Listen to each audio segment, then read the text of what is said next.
início, porque já tem...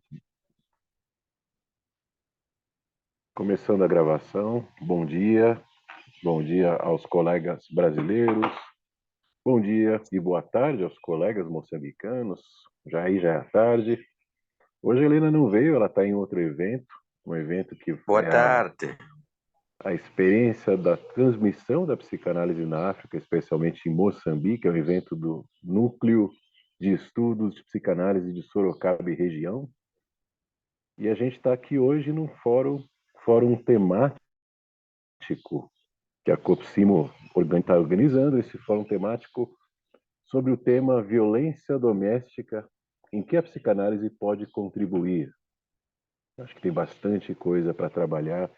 Obviamente não vamos esgotar isso em um dia só, mas que seja um momento para começar a construir uma discussão, uma reflexão em torno de um tema tão importante quanto esse. Para isso, temos a Marcilene Célia, psicanalista, e a Selma Ricardo também, com apoio do LATESFIP, o Laboratório de Teoria Social e Filosofia da USP, iniciando esse evento de hoje, no dia 2/9. Então, eu não sei como vocês organizaram para quem vai começar, se é a Selma. A Selma... Não, acho que a Selma ainda não veio. Talvez esteja só a Marcilene. Uhum. Eu vou começar, mas se você quiser então esperar... Você vai... Uhum.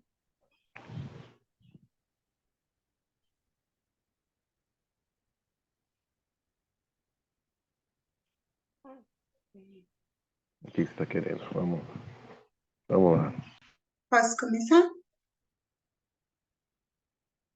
Vamos lá. A gente começa aqui, vamos conversando enquanto a Selma vai chegando. Então, bom dia a todos, né? Aos brasileiros, aos moçambicanos. É um prazer estar aqui com vocês. Agradeço o convite. Para mim é um tema bem importante. Gostaria de dizer que na faculdade eu fiz uma pesquisa assim da violência doméstica da Lei da Maria da Penha, assim que lançou. Eu trabalhei na casa aqui em Rondonópolis, onde abrigava as mulheres vítimas de violência, que era feito por uma irmã de caridade, que hoje não existe mais, essa casa. Também depois eu fui fazer direito, meu TCC também foi sobre violência doméstica, foi um mosaico de violências envolvidas na violência doméstica, e infelizmente digo que pouca coisa mudou. A Lei da Maria da Penha, apesar de ser um divisor de águas, como, né, direito, subjetivamente, né, a posição psíquica da mulher ainda não é a lei que fez que elas morram menos e que elas sofram menos violência. Eu quero começar lendo uma crônica do Fabrício Capinejá para vocês, para a gente começar a pensar sobre aonde que se inicia essa questão da violência doméstica, que não está separada da violência de gênero.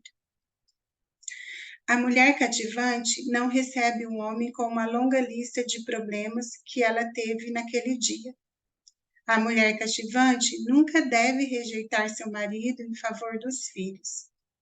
A mulher cativante sempre avisa onde está e gosta de esperar o marido em casa com comida pronta. A mulher cativante sabe que o sexo representa um papel muito importante na vida do marido, por isso ela também sabe que não pode recusá-lo. Tudo que fizer na cama, dirá que aprendeu com ele. A mulher cativante aceita que o homem se interesse por futebol e pela companhia dos amigos. A mulher cativante não pode exigir que o homem diga que a ama milhões de vezes. A mulher cativante deve considerar o homem a pessoa mais importante da sua vida. Deve dar-lhe mais valor do que todas as outras pessoas, inclusive a si mesma. Você acredita nisso? Tem alguma coisa errada. Retirei todas as frases da revista Seleções de outubro de 1969. O nome do texto, Que é que torna a mulher cativante, é de um psiquiatra americano, Theodore Rubin. Quem concorda com essas afirmações não é machista, é escravagista. Você não quer uma mulher, mas uma escrava. Trate de mudar, ou seu destino será o sebo, onde encontrei a revista ou a delegacia. Então, eu inicio com esse texto para falar sobre a questão de gênero e sobre os papéis impostos à mulher e ao homem, porque a violência doméstica se inicia nessa relação onde os papéis determinados socialmente e culturalmente, né, têm, de alguma forma, a ver com essa perpetuação da violência e com a dificuldade da mulher também, a menos sequer saber o que seria violência. Então, quando eu fiz esse TCC sobre o mosaico de violências domésticas, o que envolve, né, que é um mosaico, que é um tecido costurado com várias mãos, e essas várias mãos seria a cultura e a sociedade, tem o direito e a religião envolvida. Entendam aqui que o direito, que só em 2002 a mulher foi tirada do direito como propriedade do marido. Então, todas as lutas que as mulheres conseguiram, inclusive a do voto, foi com muita luta. Né? Aqui no Brasil, eu não sei como é em Moçambique, eu dei vendo um pouco, tem até uma cooperação sul-a-sul que chama, que é da questão também de trabalhar essas questões da violência de gênero. Depois, se alguém moçambicano quiser compartilhar e falar, gostaria muito de saber. Inclusive, eu tento deixar minha fala de 20 minutos no máximo. Alguém puder me interromper, me ajude, que eu quero muito fazer essa troca com eles. Né? Aqui no Brasil, a Lei da Maria da Penha, quem é moçambicano não sabe, foi por causa de uma mulher que tem o nome dessa mulher, que era uma farmacêutica, que ela levou um tiro do marido num suposto assalto, e ela ficou paraplégica, e ela lutou durante muitos anos para que o marido dela fosse julgado. Depois de 20 anos isso aconteceu, e com também a ajuda de tribunal internacional, e aí até que se instituiu essa lei. E ele foi condenado, né, pelo crime depois de 20 anos. Então, isso mostra o lugar que ocupa a mulher. Né? O lugar, o quanto que também o direito contribui e colabora para a perpetuação da violência. Então, não podemos esquecer, agora voltando a isso, tal caldeirão social, o direito e a religião, voltando à questão da formação do sujeito e da subjetividade. Por que é tão difícil também a mulher se colocar em outro lugar e o homem também? Né? Freud, né, em 1910, pela primeira vez, cunhou o termo narcisismo. Então, o narcisismo, ele tentou ver que as primeiras relações objetais, tanto o narcisismo primário e secundário, iriam, de alguma forma, influenciar como nós lidamos com as outras relações. Lacan, depois, reformulando essa teoria, teorizou o estado de espelho, que também tem um outro como referente, ele antecipa sua imagem, né, da visão fragmentada para se constituir. Tem um outro psicanalista bem conhecido aqui, o Luciano Elia, fala que a gente não nasce, né? A gente não nasce pronto, né? A gente entra com o nosso pedaço de carne viva e o outro, de alguma forma, com o seu amor, libidiniza ou erotiza. Por que eu estou falando essa formação psíquica inicial? Porque a nossa Constituição, de alguma forma, nada se dilui ou dissolve. Agora, imagina você associado a isso, colocado e criado como uma mulher, né, como uma criança, como que, de alguma forma, é sempre incitada a fecha essa perna, não olha assim, mulher não faz isso, cuida do seu irmão, né, faz o serviço de casa, em detrimento do que o outro filho ou alguém possa fazer. Imagine uma menina que fala, segura esse choro, né, que não consegue diferenciar realmente o que seria violência ou não, o que não consegue, por exemplo, um pai alcoolizado que chega em casa de alguma forma mesmo que ela não goste ou não aceite, aquela memória fica instaurada e depois acaba se repetindo. Tem muito essa questão de julgamento da mulher ter o dedo podre, mas também se está no relacionamento, por que que não sai, né? Ou por que que a lei não é possível.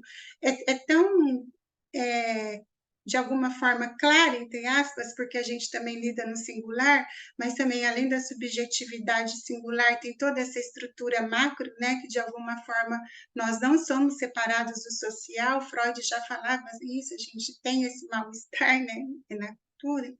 Associado a isso, todo esse caldeirão de posicionamento de lugar e de ressonâncias de ideais de gênero, ressonâncias de posições que a pessoa ocupa, de papéis a serem cumpridos socialmente. Quais são esses papéis a serem cumpridos socialmente, né? E tanto do homem quanto da mulher. Não sei se vocês sabem a diferença do machismo e feminismo. Tem muitas mulheres que falam, mas eu não quero ser feminista. Mas feminista nada mais é do que lutar pelos direitos iguais, ao contrário do machismo. Né? Então, que o machismo, sim, é a preponderância do homem. Então, essa questão social é tão estruturalmente é tão falaciosa que até o dia 8 de março, que era um dia para ser celebrado e comemorado e pensar as questões das mulheres, foi colocado num dia para virar um consumo, né? Para virar uma questão capitalista. Vocês, não sei se vocês, empresa, alguma coisa, lugar que vocês são chamados a falar, é como se fosse uma festa, né? Não tem uma coisa que tem realmente uma reflexão, algo que possa ser falado e trazer a reflexão do que tem sido repetido e perpetuado nos lugares das mulheres. Contar a experiência pessoal, eu fui chamada para ir no Conselho da Mulher para falar sobre as mulheres e falei sobre essa luta, trouxe alguns dados e falei assim que seria um dia que pena que a gente precisa do Dia Internacional da Mulher, e pior ainda, que não temos muito a comemorar, e trouxe alguns dados, né? E assim, eu não fui bem aceita, no sentido que era, bom, você está tirando como se fosse o brilho, né, de uma comemoração, mas não era comemoração, eu estava dizendo que a gente não tinha muito a comemorar, que é o real. Então, o que a psicanálise tem a contribuir com isso? Muito, porque a psicanálise lida com isso, lida com o real, lida com a verdade, não lida com a questão mascarada, não lida com a maquiagem, né? A psicanálise tem a contribuir com as reflexões do papel de gênero, considerando a escuta clínica, por exemplo, sem julgamento, sem crítica, sem estereótipos, porque mesmo com a lei sendo promulgada, os operadores do direito, né, que não, elas também julgam ela como essa mulher esperada, como recatada e do lar. Então, se, querendo ou não, nós temos esses estereótipos e essas cobranças sociais do que realmente seria uma mulher que necessitaria de acolhimento ou não, o que seria uma mulher que realmente está pedindo ajuda ou não, ou não, ou se, bom, ela representou, mas agora retirou a queixa, bom, ela gosta de apanhar, né? Então, esses discursos repetidas vezes exclui toda essa questão social de fundante que eu trouxe do narcisismo, do estado de espelho e das falas, né, impostas pelo outro, no caso, os primeiros cuidadores e depois a sociedade e a escola em si, a religião, que de alguma forma reforçam. Então, a mesma sociedade que critica, né, e que cobra a repetição e vamos dizer, o assujeitamento da mulher à violência doméstica, é a mesma sociedade que, de alguma forma, implicitamente, tenta colocá-la e segurá-la nesse lugar.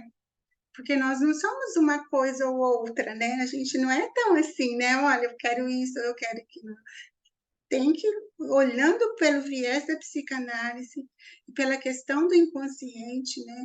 Somos esse caldeirão, essa costura, assim, né? Essa bricolagem de várias identificações primordiais, de várias identificações de questões culturais que, de alguma forma, acaba dificultando fazermos escolhas racionais, né?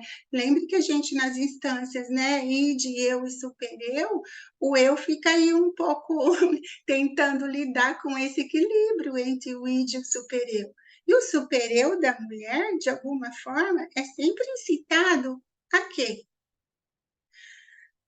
De alguma forma, aceitar, responder, obedecer, ser recatada, né? E ainda por sim, considerando também a questão da sexualidade, né? Que a mulher também, não, como se a sexualidade fosse somente a ser para ser o homem, que ela não pudesse realmente ser uma mulher sexualizada, independente de ter o parceiro ou não. Agora, é importante dizer que se isso se perpetua, e assim, estruturalmente, né? Não é que assim a gente vai ter um ideal, que não vai existir violência, porque o mal é estrutural. Freud já falou isso em Mal-Estar da Civilização, né? Então, o homem não é um ser assim tão bacana, tão legal, tão harmônico, né? Ele é um ser de conflito. E a psicanálise, nesse sentido, pode trazer a cada um, né? A psiquiatria vê o universal e o direito também. E nós não somos assim, nós somos singulares. Então, a dimensão importante a ser considerada é que, estruturalmente, o homem não é esse ser, vamos dizer assim, harmônico, né? Ele sempre tenta, de alguma forma, é, outorgar direitos sobre os outros, certo? Agora, vocês imaginem estruturalmente isso ser reforçado para que o homem faça isso em relação à mulher. Né? Essa posição também do machismo, essa posição dele colocar nesse lugar de ter direito de ser objeto e posse, como se a mulher realmente fosse algo a servi-lo, né? E não realmente um objeto, como se ela pudesse ter desejo. Tanto que muitas situações de conflito, de mortes e de feminicídios são levadas ao termo final, vamos dizer assim, no momento que ela diz, não, eu não quero que você deseja para mim, eu quero que eu deseje, o que é insuportável para o homem, né? Como é que diante de uma situação que ele perde o controle, ele acaba de alguma maneira aniquilando o outro? Quando o outro, quando faz sim em relação ao outro, é porque de alguma forma considera ele como objeto. Então, se é objeto, eu posso tomar e possuir como eu quiser. Então, essa relação tão desigual, vamos dizer assim, e cultural e formatada tem contribuição nossa, vamos dizer assim, né? Tem contribuição das mulheres também.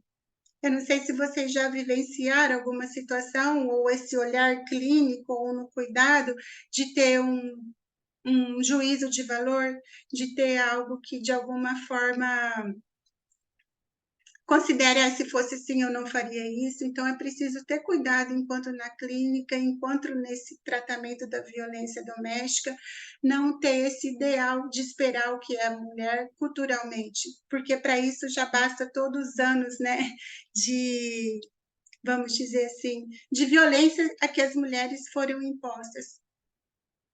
Um caso bem que de alguma forma fez o assunto vir à tona foi uma modelo famosa, de uma mulher famosa de Minas Gerais, que depois de 3 meses de relacionamento, ela chamava Leila Diniz, e o Docas Triste assassinou ela porque ela não queria mais, deu tiros, né? E aí ele foi levado a júri, foi condenado por 2 anos, depois ele foi absolvido, assim, ele foi né, por sursis, e aí teve um clamor das mulheres em relação a isso, e ele foi levado a júri novamente, e aí sim ele foi condenado por 15 anos. Mas então entenda que tudo que a mulher quer sempre foi com muita luta, com muito movimento, com muita união e com muito esforço. Então, esse lugar dado à mulher, socialmente, culturalmente, de alguma forma precisa de muita coragem, né? Agora, muitas mulheres não se autorizam a fazer isso. Muitas mulheres, subjetivamente, têm essa dificuldade de se olharem como mulheres dignas de direitos.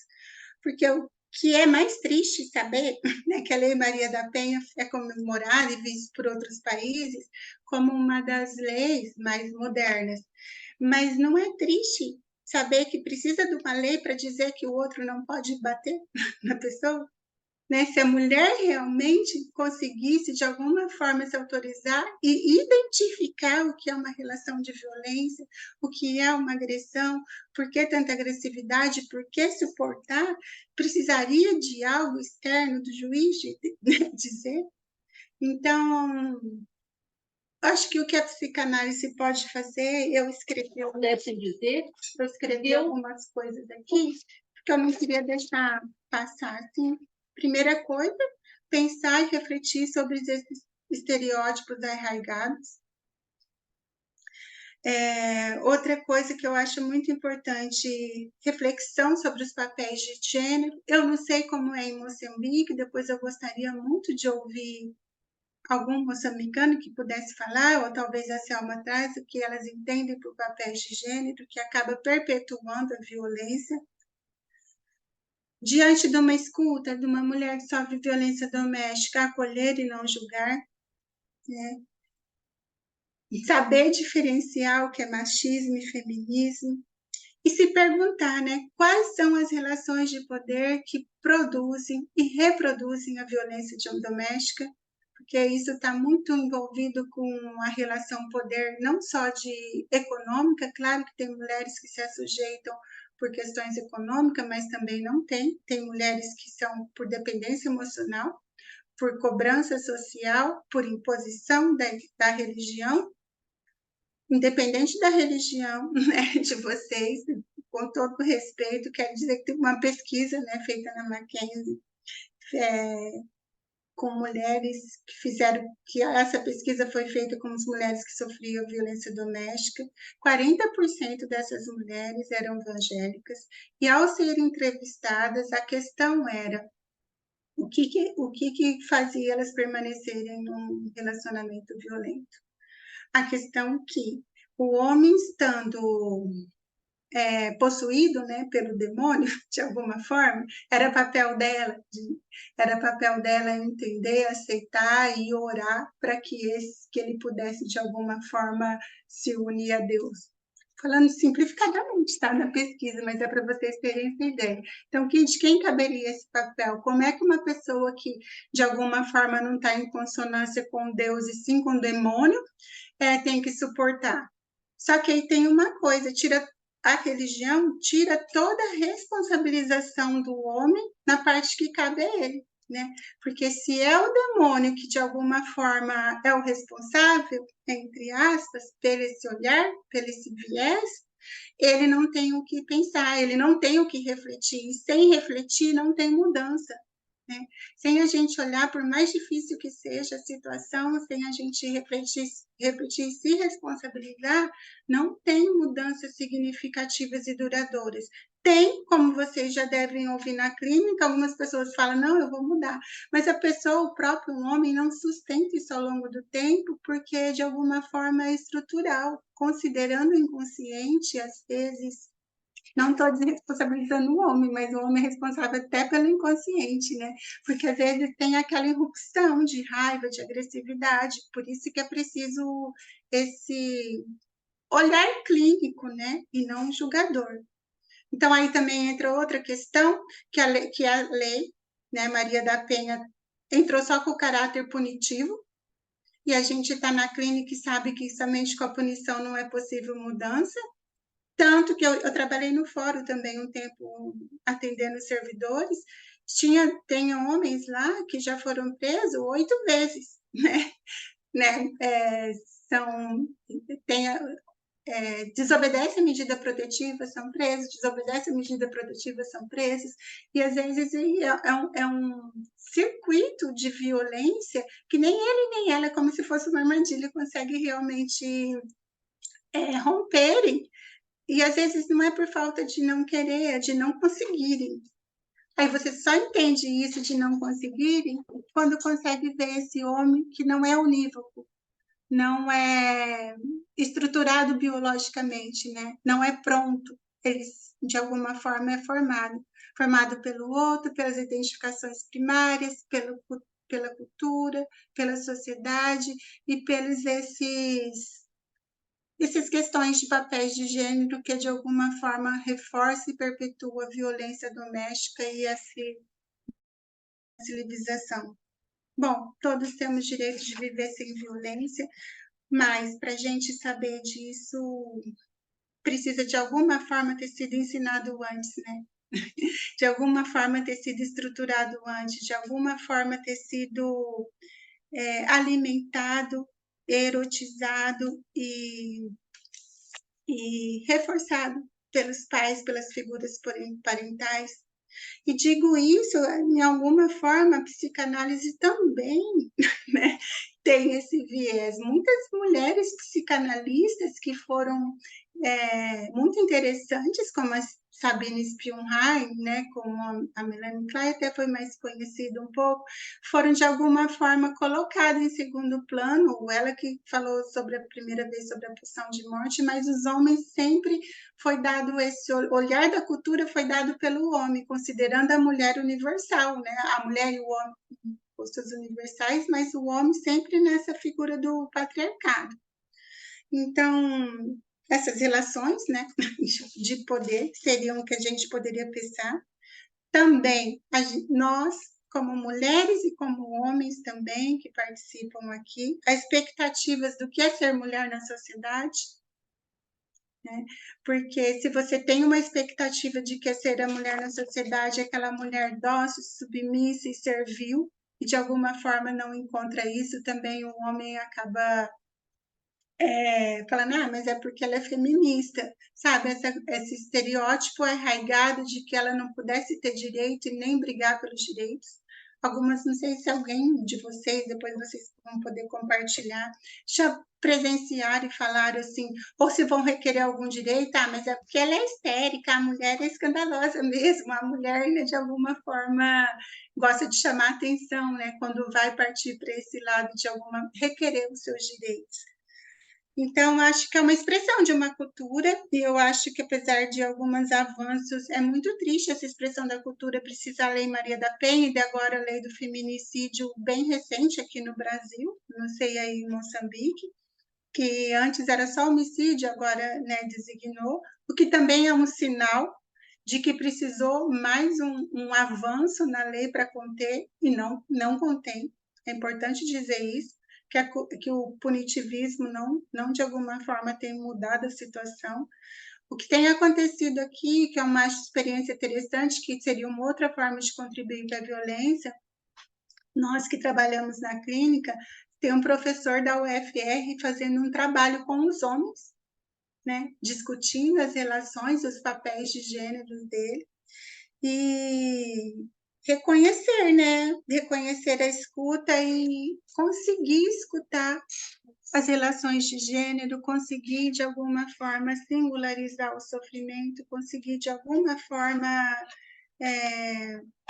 acolher e não julgar a mulher que procura ajuda e também o homem, porque se o homem também se coloca nesse lugar, não estou defendendo a violência dele, mas dizendo também que ele às vezes é muito cobrado, né, de ser o falocêntrico, de ser o provedor, de ser aquele que não pode falhar. E nesse sentido, os dois ficam presos numa armadilha que fazem de alguma forma reverberar isso socialmente, trazer muito sofrimento e agressividade. Como conter as pulsões, vamos dizer assim, pulsões já no sentido psicanalítico, né, que é algo que não cessa de se escrever, então o mal-estar não cessa de se escrever.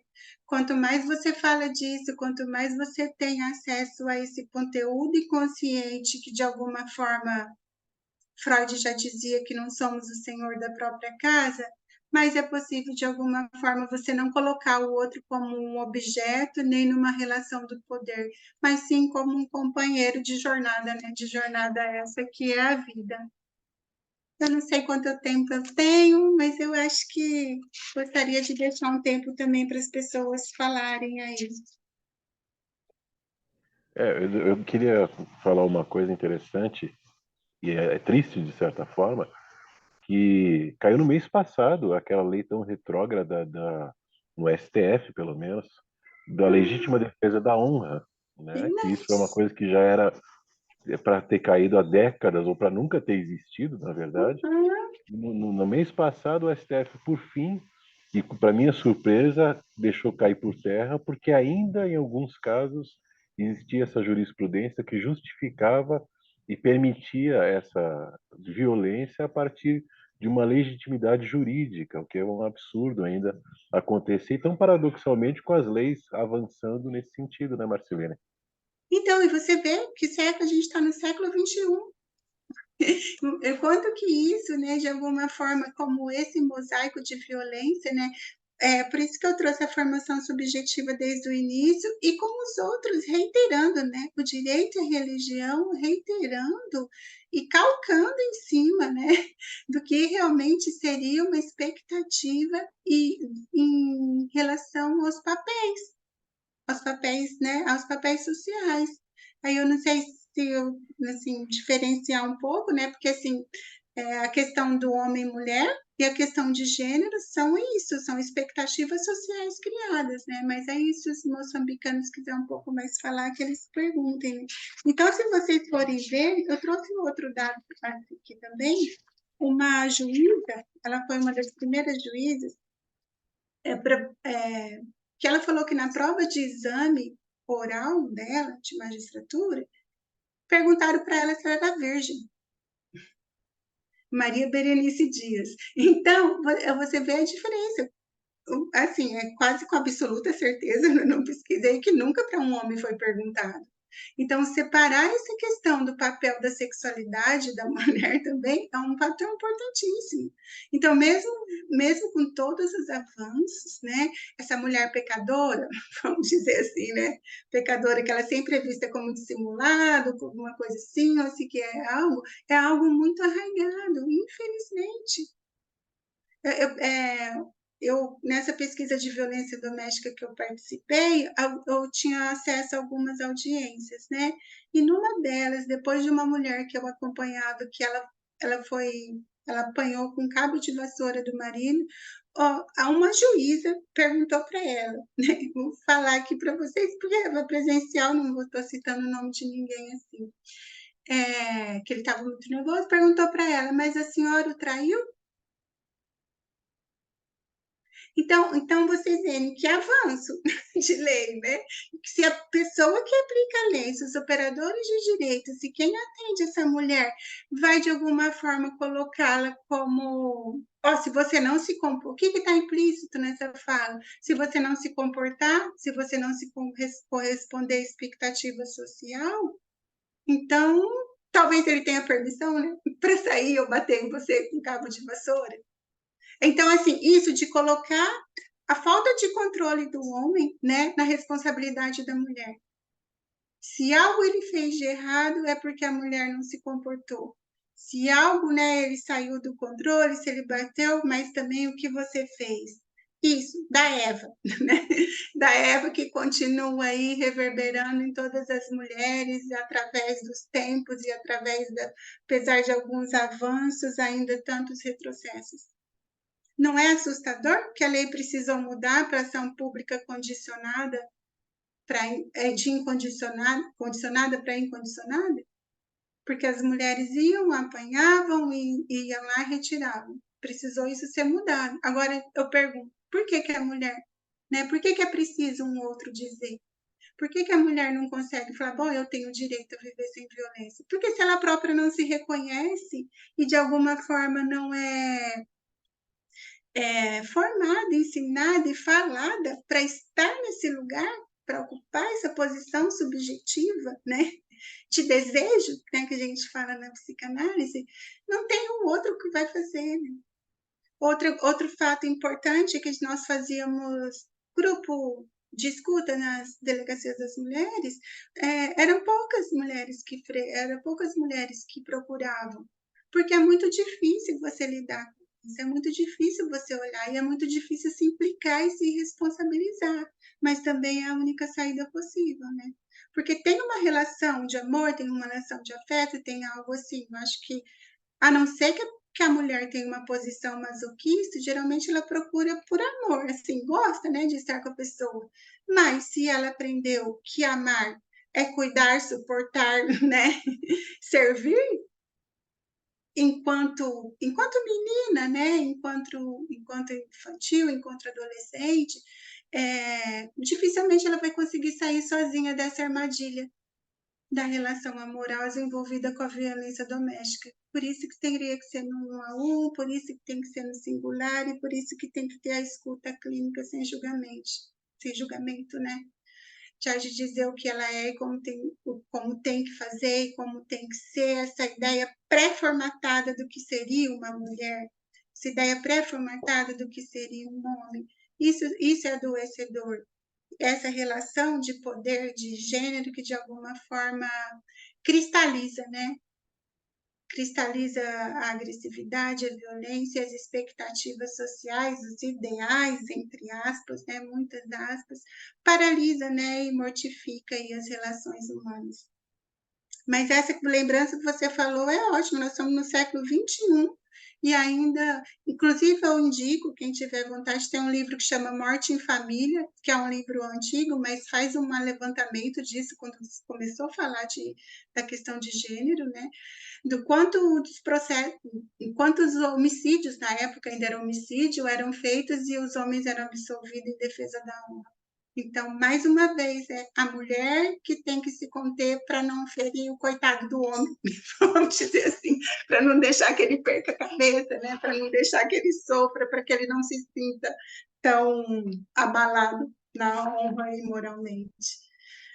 Então, acho que é um tema de suma importância para a clínica e que é muito importante fazer essas reflexões e reconhecer as relações de poder e os papéis de gênero e o quanto, de alguma forma, eu, enquanto mulher, vocês, enquanto homem, contribuem com isso quando cria expectativas ou julga outro que possivelmente possa não ter agido, né, da maneira esperada.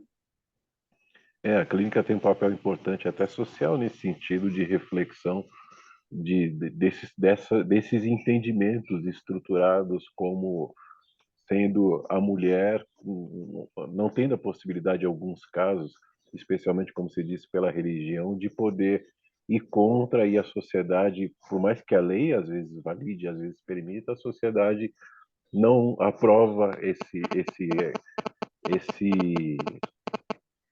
esse incômodo, essa expressão, essa negação, essa inaceitação que a mulher pode promover e tem todo o direito contra a violência, mas às vezes a sociedade, especialmente a mais religiosa, vai ser contra ela expor o marido dessa forma, quer dizer, tem muitas implicações que para ela muitas vezes também dificulta essa liberdade de denunciar algo que seria tão naturalmente denunciável e reprovável, né?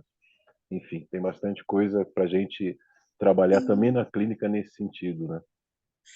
Assim, quando ela ultrapassa essa barreira, Leonardo, de denunciar, tá, ela consegue denunciar. Ela chega na escrivã, aí ela fala, mas será que é isso mesmo? Mas o que que aconteceu? O que você fez? Aí passa por outro, para na entrevista psicossocial, vai na juíza, a juíza ainda fala assim, mas você não traiu? Entende? Quando ela consegue romper uma barreira, tem todo um outro arcabouço, né? De discursos que de alguma forma torna mais difícil que ela realmente sustente isso, né? Que ela sustente, porque fala para a família, mas ele é bom pai. Ela fala para sabe, em nome da família, ela é convocada, né, a assumir esse lugar. E desde sempre, né? Dessa mulher que tem que ser, que mantém o lar, dessa mulher que é submissa, na Bíblia já falava isso, né? Você tem que ser submissa. Então essa relação de poder, né? De alguma forma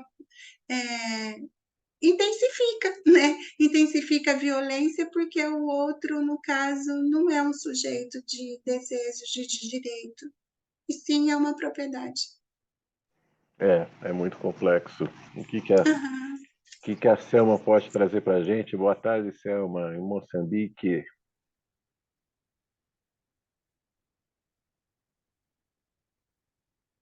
Está sem microfone ainda. Boa tarde, é sempre um prazer estar aqui. Muito bem. Parabéns, Marceliano. Fala maravilhosa. E em Moçambique também existe violência doméstica, existe violência. Esteve aqui a dizer a Marcelene, violência baseada no gênero acontece, sim.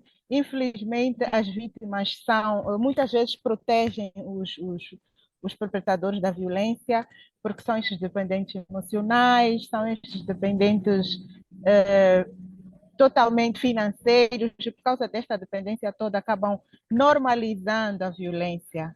Mas a violência não tem que ser normalizada.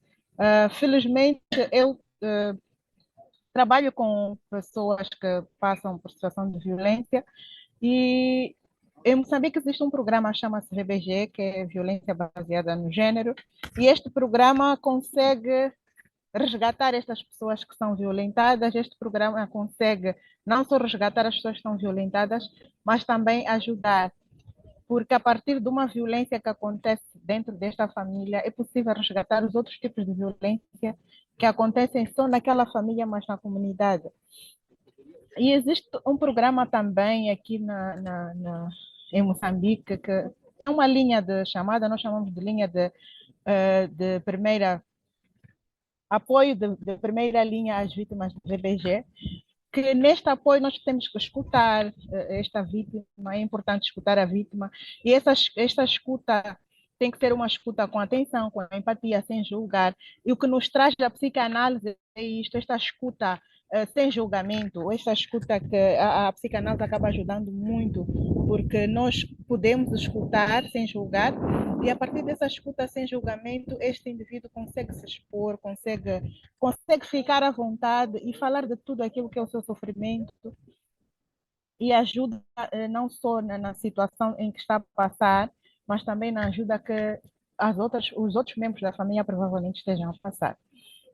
E inquirir também, fazer perguntas explorativas que possam ajudar esta vítima, não só falar do que é o sofrimento que tem, mas o sofrimento que as outras vítimas, sendo violência doméstica, não é só uma vítima, às vezes é toda a família que está ali, e o perpetrador muitas vezes é o provedor, e por ser este provedor e é quem provê a família, eles acabam não denunciando, porque acreditam que se nós denunciarmos, quem nos vai trazer alimento, por exemplo?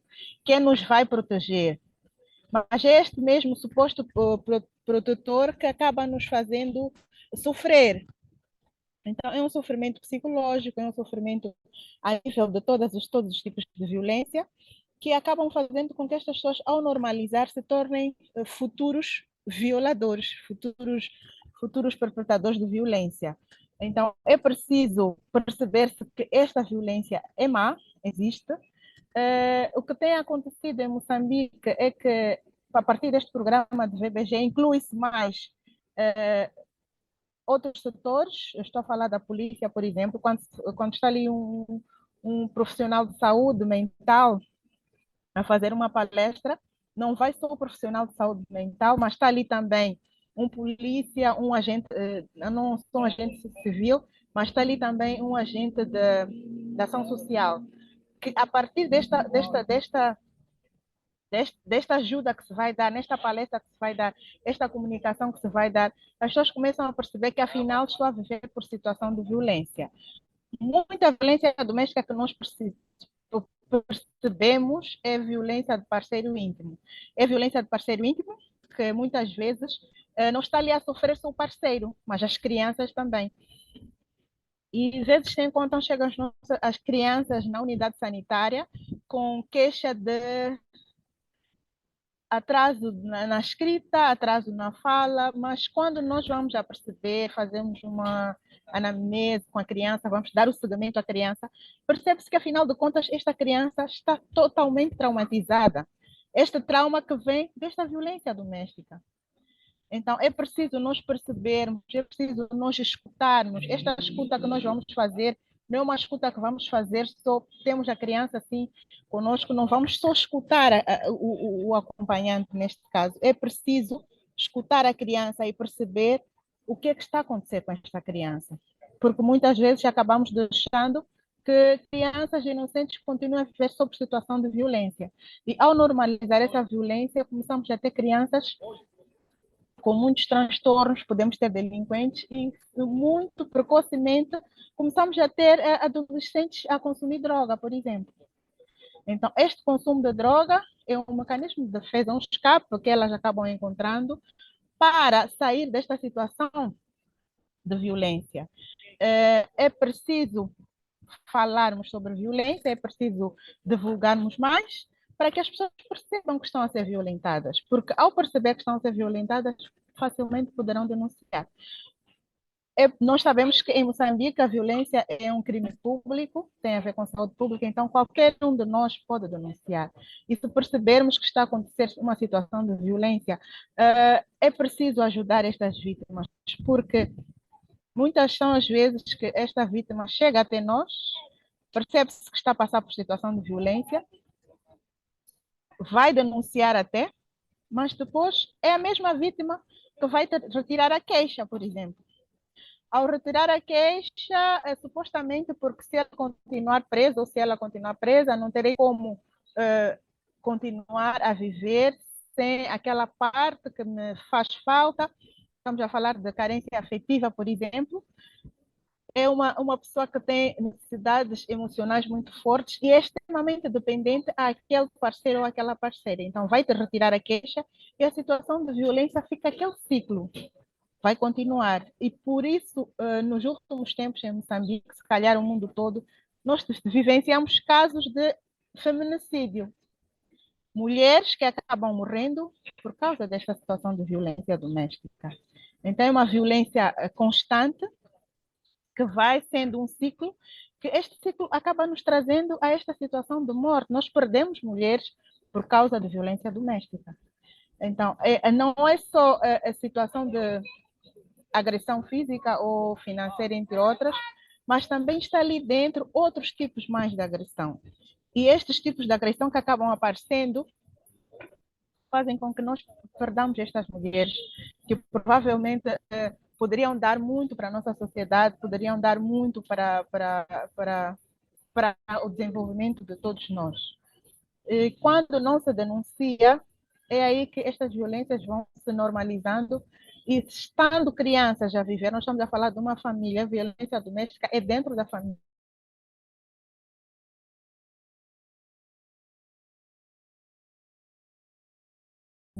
Vai se normalizar e vai ser uma cara que se possa perceber e pedir ajuda, por exemplo. Como eu dizia, em Moçambique tem uma linha de linha verde para pedir socorro em situação de violência. Pode ser uma pessoa neutra a fazer uma queixa em situação de violência para ajudar estas mesmas vítimas. Também em Moçambique aconteceu uma situação que foi preciso fazer-se um programa que já existe, chama-se Engajamento Masculino, e o engajamento masculino faz isso, envolve-se os homens nas unidades sanitárias, na comunidade, para que eles percebam exatamente o que é esta situação de violência. Porque muitas vezes são eles que violentam e não sabem que estão a violentar, porque normalizaram, viveram uma situação de violência na infância, e acreditaram que aquilo era normal, que tinha que se fazer sempre e continuam a violentar. Então, neste âmbito de palestras, de consciencialização do que é violência, são estes homens que acabam apoiando, são estes homens que acabam percebendo que deste jeito eu estou a violentar a minha esposa, a minha filha, a minha criança, estamos exatamente a falar do feminicídio. Para evitar este feminicídio, acaba se envolvendo os homens a perceberem mais o que é violência. Falamos de todos os tipos de violência, para que eles percebam que existem vários tipos de violência, não só a violência doméstica. E a partir deste conhecimento, nós percebemos que há mais denúncias, há mais procura de ajuda para esta situação de violência. Até os homens que muitas vezes, pela situação do machismo, escondiam-se, não apareciam porque eu sou homem, eu não posso dizer que estou a ser violentado, acabam vindo pedir ajuda. Porque a maior parte das vezes acontecem suicídios porque os homens não falam.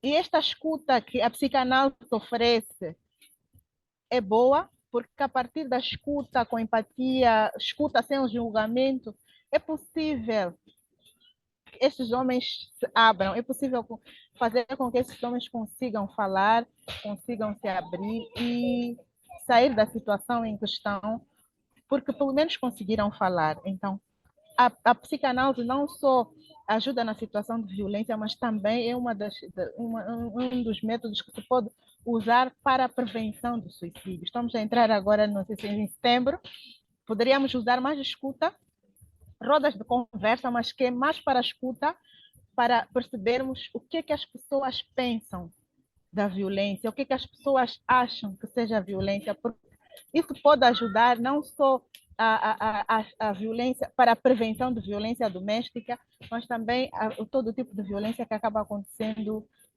em torno das nossas comunidades, da nossa sociedade. Não sei se tem tempo ainda. Ainda tem tempo? Alguém quer Ainda fazer tem algum tempo. questionamento? Tranquilo, ainda temos 1 hora para conversar. Vai que alguém quiser fazer um questionamento, também fique à vontade. Eu gostaria só de fazer porque eu achei muito interessante esse projeto da Thelma, para a gente fazer trocas de engajamento masculino, essa palavra, porque a psicanálise é com isso, né? Tem que implicar o sujeito. Por isso que a questão da criminalização e do punitivismo, de alguma forma, não traz efeitos a longo prazo, né? Cessa a violência enquanto ele está preso. Quando volta a retornar, se ele não se implicou e não se responsabilizou, aquilo de alguma forma acaba sendo uma forma sintomática de estar com o outro, né? Não é uma Exato. questão que pode ser controlada ou não. Então, fico feliz de saber que tem esses trabalhos e esses movimentos aí. E quanto ao feminicídio, a gente sabe que o feminicídio é o único dos crimes que de alguma forma poderiam ter sido evitados. É claro, né, que poderiam ter sido evitados, porque sempre é numa escalada de violência, não é numa escalada de violência, não é que assim, a não ser algum caso que a pessoa tenha algum surto, alguma coisa assim, né?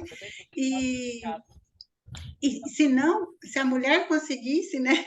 Se a mulher conseguir, ou o homem, eu falo mulher porque, gente, também homem sofre violência, é verdade, mas a maioria, a grande porcentagem é mulheres que sofrem em relação aos homens, né?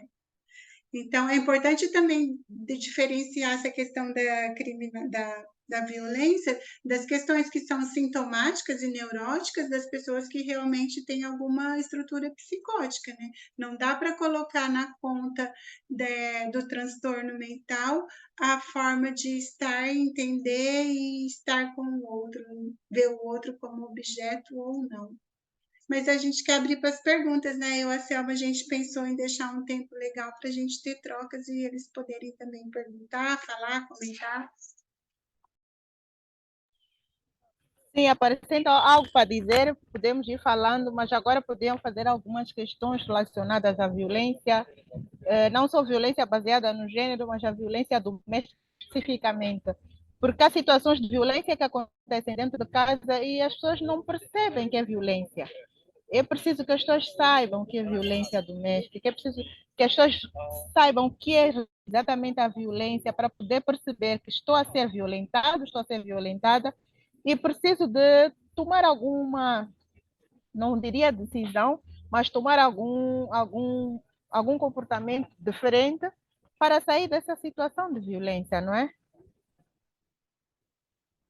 A lei que eu falei, a Lei Maria da Penha, né, tipificou outros tipos, né, violência psicológica, violência moral, né, violência sexual, porque até então também uma mulher, como eu disse, que não poderia negar sexo para o marido, como se não soubesse que ela ser forçada a ter relação sexual durante o casamento seria considerado um estupro, né? A violência moral, a violência psicológica, tantas que muitas pessoas falam, mas ele nunca me bateu, como se a ferida corporal, né, realmente caracterizasse a violência, e não é, né? A gente sabe que a ferida psíquica, né, traz tanta dor quanto corporal. Exato. Alguém gostaria de fazer uma pergunta? Eu queria perguntar para a Selma, porque a Marcilene ela falou dessa recepção que a sociedade brasileira tem dessa visão da mulher que é violentada e tudo mais. Qual que é a visão da sociedade moçambicana para essa mulher? Qual que é o rótulo que coloca nela? Aqui é uma mulher que gosta de apanhar, que não quer resolver, que é dependente, não quer dar um sentido para a vida dela, não quer procurar trabalho, por isso ela fica naquele relacionamento. E em Moçambique, como é que é?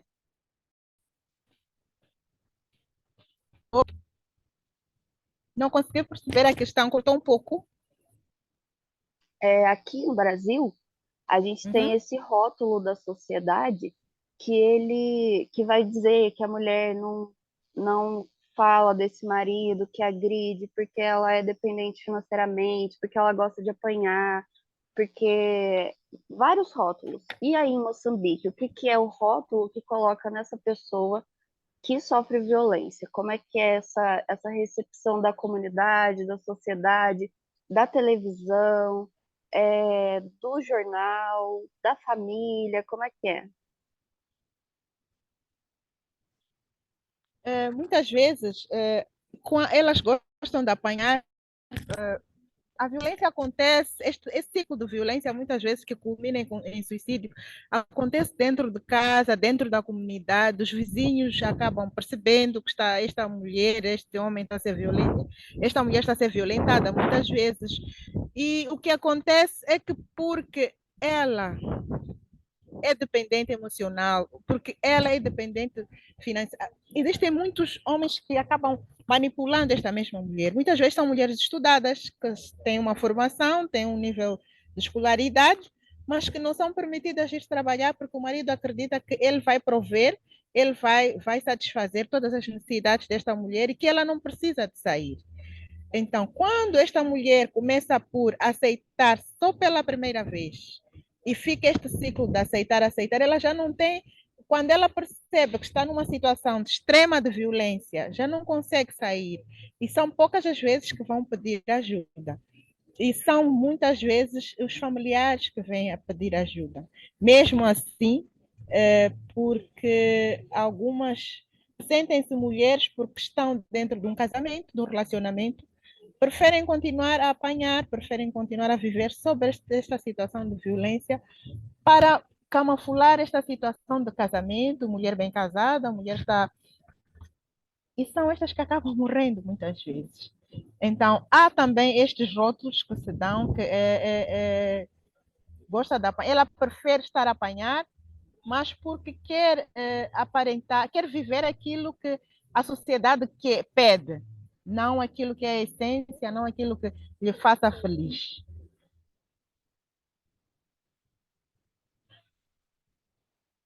Eu, Sociedade, né? eu Sim, estava Quer falar, falando Marcelene? Não, pode. Não, falei que eu estava falando da questão superegóica, né? A questão isso. superegóica da mulher, ele coloca ela nesse lugar, né? De divisão interna. Bom, será que eu posso realmente fazer o que eu quero? Ou como é que é toda essa questão social aí que atravessa? E aí ela falou uma coisa importante, não é de classe, de gênero, de cor, não, de gênero né, de cor, mas em todas as Cor, classes sociais. Só que quem é culpabilizado e quem é preso são os da classe baixa, né? Então, entende? sim. E não muda, né? Porque estruturalmente essas que são da classe, vamos dizer assim, melhor, às vezes nem consegue pedir ajuda, nem consegue, né, entrar com o processo, nem consegue ela sozinha mesmo romper esse vínculo, essa coisa tão mortífera, porque é uma relação mortífera. O Flore... O Florencio Florencio. parece que quer falar. O Florencio está aí Isso. a querer falar. Já, deixa eu falar. Boa tarde, bom dia Brasil, boa tarde Moçambique. Boa tarde, Bom, Florencio, bem-vindo. eu só queria, de fato, agradecer a esta partilha que foi feita aqui e trazer algumas sugestões, tanto para o contexto brasileiro em Moçambique, em particular em Moçambique, a necessidade da COPCIMO desenvolver palestras junto das escolas, escolas primárias, secundárias, as universidades, na questão de reforço da educação permanente sobre a violência baseada no gênero. O outro aspecto seria mesmo nas instituições de formação de professores, seja para o ensino primário, ensino secundário, também se reforçar esta temática. E por que não a questão da divulgação ou mobilização e sensibilização em termos de reforço nas instituições de socialização, me refiro às igrejas, trazer esta conversa lá, porque sabemos que há ambientes em que se hostiliza a mulher, não pode ter palavra, não pode comentar, não pode trazer ideias. Nesse tal momento, nessa tal instância de socialização, considerada como igreja, é lá onde a mulher está. Porque a COPCIMO não pode desenvolver uma estratégia de reforço a essa mobilização e sensibilização aos líderes religiosos, mostrar que o mundo já está aberto para todos, não há gênese de inteligência para homem, para mulher, ambos já nascem com uma predisposição para o efeito. Bom, são essas dicas ou algumas estratégias que queria apelar e muito obrigado por essa temática que trouxeram numa tarde hoje. Obrigado. Obrigado, Florescêncio. Obrigado pela contribuição, pela visão. Tem o Jorge que levantou a mão também. Quer falar, Jorge?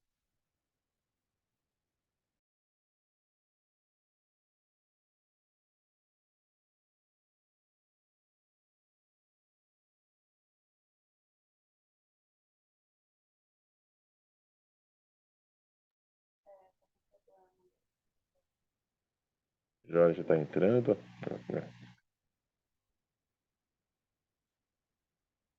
Seu microfone está desligado ainda.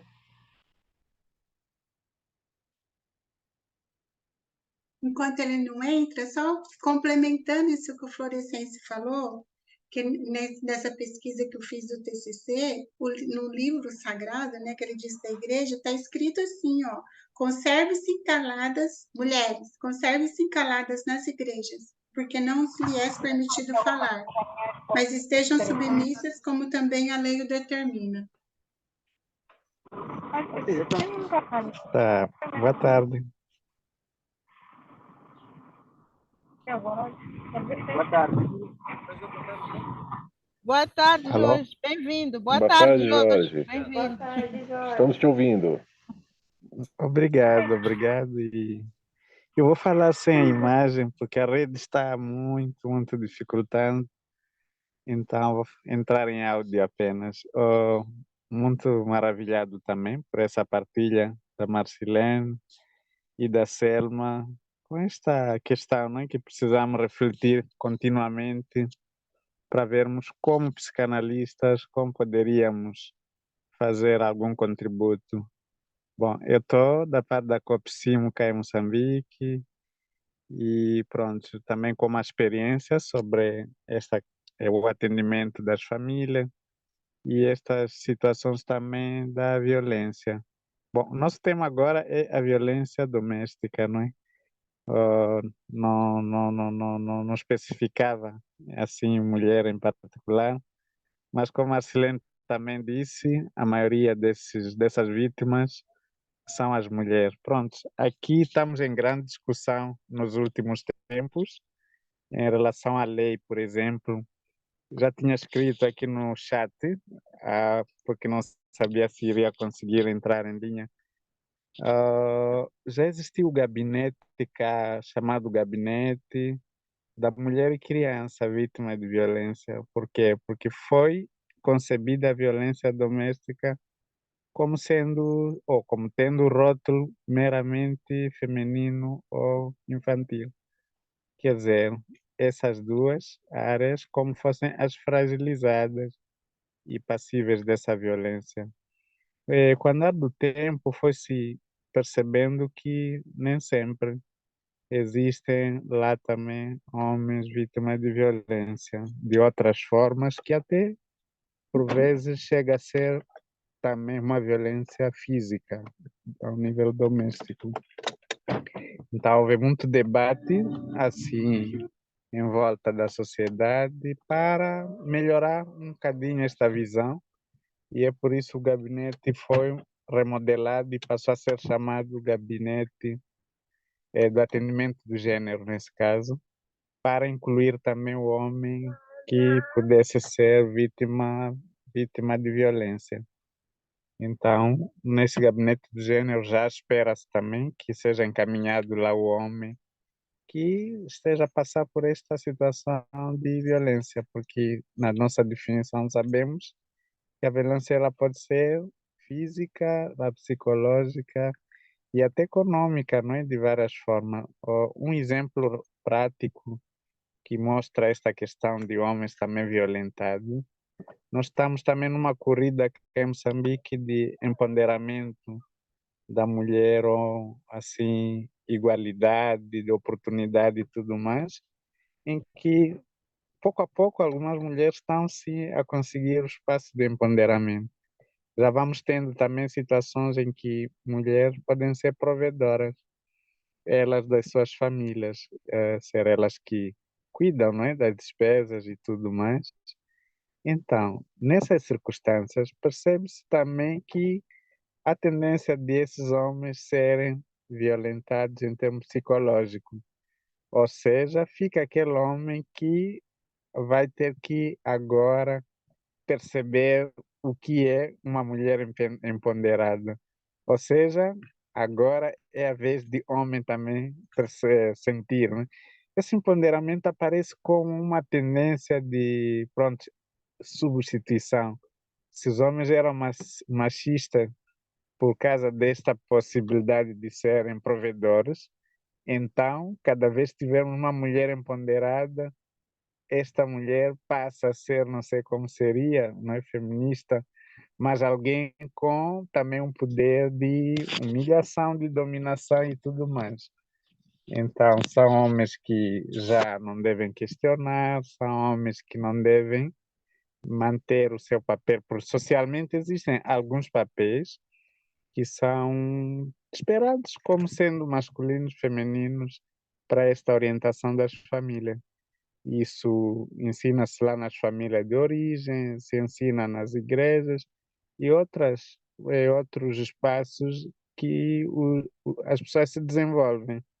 Então, é um homem que possivelmente vinha com esse seu lugar, não é? Aqui disse que é cabeça, né, da família, em que ele é que tem a última palavra, por exemplo, depois de algum assunto em debate, ou então que quando chega, por exemplo, uma visita numa família dos dois, então, por exemplo, o homem tem que ser quem recebe, né? Aquilo socialmente é ele que para na porta ou no portão, que deve perceber quem está a chegar e encaminhar ao devido lugar da hospedagem.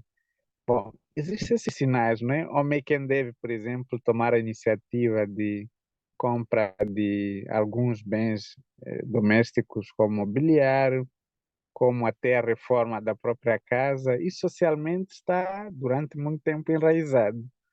Mas, então, com mulher empoderada, é bem provável que essa mulher não consulte. Assim, entre em reforma e chame, por exemplo, alguém da manutenção e começa com as obras, por exemplo, e simplesmente aquele homem, o que vai ser convidado apenas a dizer, olha, agora vem o pedreiro, vais ter que ficar a ver isto e aquilo. Socialmente ou culturalmente não é assim, porque tinham que antes entrar em consenso e até possivelmente o homem tomar esta direção de cabeça, ser ele a convidar, porque entende-se que é ele que entende melhor da construção, das obras, e qualquer tentativa de manipulação dessa equipa de manutenção, ele tem mais capacidade de enfrentar, não é? Esta é uma construção social. Então, quando isto se inverte, muitas vezes justificado por empoderamento, começa o sofrimento já do homem e que se sente, de certa forma, violado. Então, esses fatores concretos geraram esse debate e a necessidade de reforma. E, de facto, foi isso. A lei, ou o espaço jurídico que era antes de mulher e criança, passou a ser de gênero. No entanto, há um outro também dilema do outro lado. Se o homem na construção social é este cabeça, é este comando, não é muito aplausível que ele se queixe. Ele não pode aparecer na instituição judicial, não pode nem até chamar os padrinhos, por exemplo, do casamento, ou as famílias, para se queixar de algum maltrato que ele vivencia. Por quê? Porque é como se não fosse realmente homem capaz de mudar a direção ou de até passar por cima dos assuntos. O homem não chora, nós temos essa questão, não é? Na nossa cultura que o homem não chora, o homem não cansa, o homem é forte. Então, até desde criança, você é homem, salva de palma porque você é homem. Criança que caiu, vamos lá supor, os dois meninos caíram numa corrida, brincando, então é possível dizer, você é homem, levanta porque o homem não chora. Esse é um ensinamento que vem de lá. Então, esses homens também vivem isto. Se o homem é forte, o homem não chora, homem não deve se queixar, então é capaz de não também aproximar a quem é de direito para ajudar.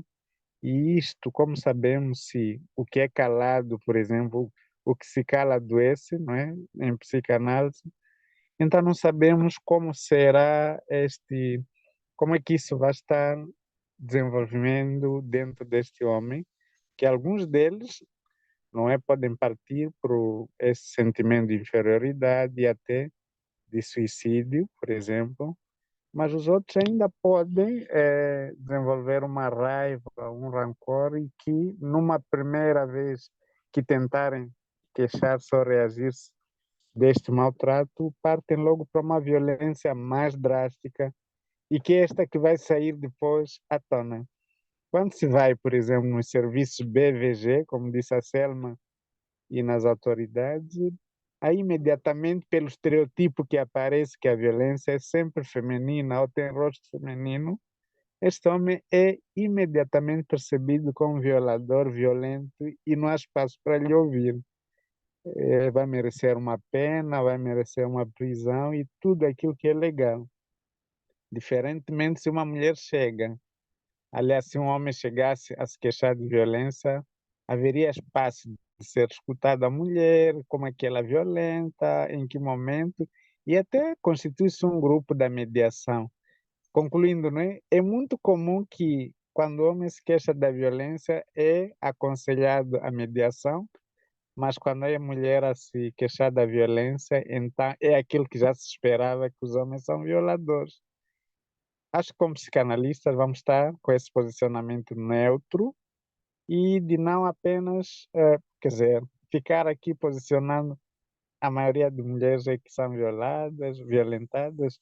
Então, quando chegar uma queixa, percebemos a origem, se calhar, deste episódio da violência, porque vamos perceber que foi uma reação acumulada, assim, uma reação refratária daquilo que foi se escondendo ao longo do tempo. Este homem apareceu com violência extrema porque nunca lhe foi dado pela sociedade, pela cultura, espaço para ele se queixar nos momentos anteriores. Pronto, é mais ou menos isso que eu queria partilhar e também receber com agrado a proposta do Florencio em relação ao COPCIMO. Sim, vamos pôr isto no nosso plano desta coisa, né? Divulgar a mensagem da boa convivência, do diálogo e da negociação acima de tudo, né? A negociação como um instrumento primário, né? Que evita chegar-se a violências extremas. Obrigado e agradeço também esse público presente. Até breve, devolvo a Selma, Leonardo e É, é isso. Quando a gente se depara com o agressor na clínica, aí muda a nossa perspectiva, né? Aí a gente precisa encarar que aí a gente está lidando com um sujeito também, que está sujeito a todos esses afetos sociais. E interessantíssimo, Cascas. Me arrepiou. O Thales. Ah, fala, Marcilene. É por isso que eu disse é uma armadilha, né? Porque tem esses papéis sociais. Então, o homem também, de alguma forma, não pode expressar os sentimentos e, às vezes, pode expressar agressividade. Pode, né? Entre aspas. E depois, quando puder, eu quero muito responder a Sônia, que escreveu aqui no chat, mas deixa ele falar primeiro, depois eu falo, tá bom? Isso, a Sônia colocou uma peculiaridade incrível. Eu gostaria que alguém falasse alguma coisa sobre isso também dos moçambicanos, para a gente ter essa explanação, né? Ficou um comentário bem impactante, né? Muito legal. Vamos ver o Thales, e aí depois vocês se organizam aí para ver quem vai colocar alguma coisa também. Tá dando para ouvir? Uhum. Não, é só um comentário rápido, que se por um lado a lei vai evoluindo, né? Por outro lado, há um retrocesso, pois se criam violências novas, né? E uma violência que eu participei de um debate na universidade minha de formação foi a violência virtual contra a mulher também. A exposição de fotos e cobertas depois de um fim de relacionamento, invasões de redes sociais e tudo mais. Só um comentário. Thales, é uma realidade. Importante comentário. Importante comentário, assim, sempre a mulher sendo alvo disso, né? Expondo, vendendo, fazendo chantagens com o corpo, como se... E aí vai bem nessa linha, né? Agora com a internet, essa relação do público-privado, né? De alguma forma se desfez, né? Então, é um exemplo de como ver o outro como objeto, né? De expor a imagem dela e a intimidade sem nenhum filtro, né? É muito interessante essa questão da Sônia. O que você tem a falar sobre isso, Marcilene? Então, eu acho que é um pouco assim, Sônia, eu achei muito importante ela trazer isso e falar e essa relação do amor como se fosse sinal de amor. Sônia, eu acho que voltamos lá na formação subjetiva, né? Voltamos na questão da criança, que é ensinada de alguma forma. Freud falava bate numa criança, se ele está de alguma forma punindo, olhando ou recriminando, tem valor, tem amor, olha, ele se importa comigo, ele está olhando para mim. De alguma forma, o amor e o ódio na psicanálise são coisas muito imbricadas, vamos dizer assim, o amor e essas expressões, penso que tem a ver com essa formação subjetiva, que é do narcisismo, que acaba reverberando em todas as relações posteriores, e que se ele precisar ser agressivo e cobrar violência para demonstrar que ama, também é uma questão da mulher, não é só dele. É isso que eu digo que é armadilha, porque o homem também é esse lugar viril, esse lugar macho, esse lugar assim, né, que resolve as coisas de uma forma pela violência. Eu acho que precisaria ser refletido esse papel esperado. O que é realmente se sentir amado? Tirando a posição masoquista, que alguém tem uma estrutura masoquista, né, que se sente prazer na dor, que aí na relação sexual a pessoa se inventa e faz como quer, né? Não sei como seria isso, é no singular e também na expectativa do que é o amor para o outro, né? Do que significa amor. Se na expressão da violência ela se sente amada, vamos dizer assim, que lugar se ela se coloca como sujeito? E o que ela entende por violência também, né? Porque a violência é sempre dada pelo outro, né? Às vezes, dentro de uma relação, a não ser que cause prazer, vamos dizer assim, né? Aí é isso já partimos, porque essa questão de força, de virilidade, tem muito a ver também com o erótico, né? Então, acho que é preciso realmente refletir sobre essa questão social e de ver o que é amor. Se alguém que bate em mim está me amando ou está me violentando. Se a própria pessoa não conseguir se colocar nesse lugar e pensar singularmente, não culturalmente, fica difícil mudar. Né? Só para acrescentar, Marcelene, é preciso nós percebermos exatamente aquilo que dizíamos, o que é violência. Porque se estes masoquistas são masoquistas, sentem prazer com dor, é preciso perceber o que é como é que viveu esse masoquista. Precisa-se de vir escutar este masoquista. Em psicanálise nós diríamos isso, e perceber como é que foi a infância deste indivíduo que sente prazer com dor.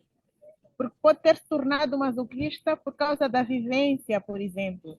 Então, é preciso ouvirmos um pouco mais, percebermos, e com estas palestras que se vão dando de divulgação do que é violência, fazer perceber na essência às comunidades o que é isto de violência, para que, a partir do conhecimento da violência, as pessoas comecem a perceber que, afinal de contas, apesar de eu sentir dor, sentir prazer através de dor, eu poderia experimentar diferente. E com esta escuta, se calhar nós conseguiríamos fazer um link com este amor e dor, perceber o que é exatamente amor, o que é dor, e o que é violência, o que é amor. Porque pensando que sinto prazer com dor, a infligir dor a alguém, ou a sentir dor, é preciso perceber exatamente quando é que isto está a acontecer. Em que momentos é que eu sinto prazer? Porque esta violência vai se normalizando por isto. Porque eu sou masoquista, eu sou masoquista e vou vivenciar desta forma, sou masoquista, ok? E por ser masoquista, vou continuar a viver e a mostrar que isto é normal, isto é natural, tem que acontecer desta forma. Então, vale muito na nossa escuta trazer um pouco disto, porque eu acredito que amar, infligir dor é transmissão de amor. Será que eu estou a transmitir desta forma, que ao sentir dor, estou a amar, ao infligir dor, estou a mostrar amor. Então, se esta pessoa aprende desta forma, claramente que vai vivenciar. Estava ali uma situação de uma família que foi violentada. É um violador que começou a violentar sexualmente primeiro as filhas e depois passou a violentar as netas, porque as filhas nasceram naquela casa, as netas nasceram naquela casa. A filha mais velha conseguiu sair de casa, casou-se, saiu. Mas a filha mais nova continuou na casa e com proibição de trabalhar, por exemplo. Não teve oportunidade de estudar, não teve oportunidade de aprender a trabalhar e não podia sair de casa. Se tivesse que sair de casa, só seria de casa para a igreja. No entanto, este mesmo pai é um membro grande na igreja, é uma figura importante na igreja. Então, que ensinamentos vão acontecendo aí e como é que seria a vida destes indivíduos? A jovem adolescente apareceu para uma consulta, mas a partir desta consulta de VPG, foi rastreada esta família. Então, esta escuta de como nós vemos este indivíduo a chegar a nosso consultório, a posição, a postura deste indivíduo, permite-nos nós fazermos este indivíduo falar mais. E esta nossa escuta com empatia, através da psicanálise, traz-nos isto, que estou a viver esta situação há tanto tempo, e veja que era um avô que trazia a sua neta e nunca vinha a mãe acompanhar a filha. Até que um dia eu perguntei, por que tu vens com o teu avô e não vens com a tua mãe? Ah, não sei, o meu avô sempre vem acompanhar. Aí chama a atenção. Vamos escutar, e ela acaba dizendo, quando nós conseguimos que esta mãe viesse à consulta, foi esta mãe que revelou, a partir da escuta, que eu estou a ser abusada sexualmente pelo meu pai E que esta filha que eu tenho, as minhas filhas são filhas do meu pai. Nunca tive a oportunidade de ter contato com outros homens. Então, só a escuta em psicanálise é que nos pode trazer isso.